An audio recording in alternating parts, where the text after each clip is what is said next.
Hello my dear students, good evening to all of you and welcome to my YouTube channel Mukherjee study centre.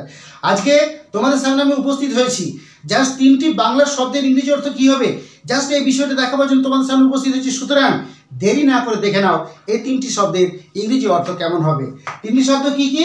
ফাজিল ছেলে, পাকা ছেলে, বেয়াদব। ফাজিল ছেলে, পাকা ছেলে, বেয়াদব। এই 3টি শব্দের ইংরেজি কি হবে আমি দেখিয়ে দিচ্ছি, তোমরা দেখে নাও।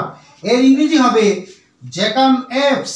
দেখে নাও, বানানটা দেখে নাও, JACKANAPES, জ্যাকাম এপস। এর আমি বাংলা উচ্চারণটা লিখে দিচ্ছি, ভালোভাবে দেখে নাও। বর্গীর জয়ে জফলা আকার, পয়ে জফলা আকার, দন্তন্য, এ প দন্তস্ব, জ্যাকাম এপস। ভালো করে দেখে নাও। ইংরেজি বানানটা হচ্ছে JACKANAPES এবং বাংলা উচ্চারণ হচ্ছে বর্গীর জয়ে জফলা আকার, পয় জফলা আকার, দন্তন্য, এ প দন্তস্ব, জ্যাকাম এপস। এই যে শব্দটি জ্যাকাম এপস, এই শব্দটির অর্থ হলো ফাজিল ছেলে বা পাকা ছেলে বা বেয়াদব। আমরা বলতে পারি ছেলেটি ফাজিল ছেলে, সুতরাং আমরা ইংরেজিতে বলতে পারি the boy is জ্যাকাম apps.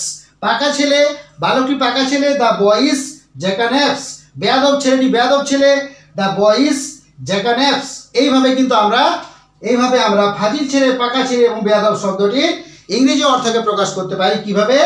জ্যাকাম apps শব্দটির মাধ্যমে, যার বাংলা অর্থ হলো বর্গীয় জফলাকার, পয় জফলাকার, দন্তন্য, এ প দন্তস্ব। সুতরাং ক্লাসটা আমি এখানে শেষ করলাম। নিশ্চয়ই বুঝতে পারলে যে এই যে শব্দটি আমি দেখালাম তোমাদেরকে তার অর্থ কেমন হচ্ছে। যাই হোক, আজকে আমি ক্লাসটি এখানে শেষ করলাম। যদি আমার ভিডিওটি ভালো লাগে অবশ্যই একটি লাইক করে দিও এবং যদি আমার ভিডিও মনকে আকর্ষণ করে অবশ্যই বেশি বেশি মানুষের মধ্যে আমার ভিডিওটিকে শেয়ার করে দিও এবং আমার চ্যানেলটিকে অবশ্যই সাবস্ক্রাইব করে দিও।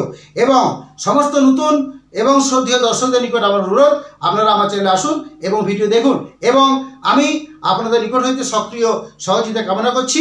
তাই আপনারা অবশ্যই আমার চ্যানেলটিকে সাবস্ক্রাইব করুন। সর্বশেষে কথা না বাড়িয়ে সকলের উদ্দেশ্যে রইল শুভকামনা। ধন্যবাদ।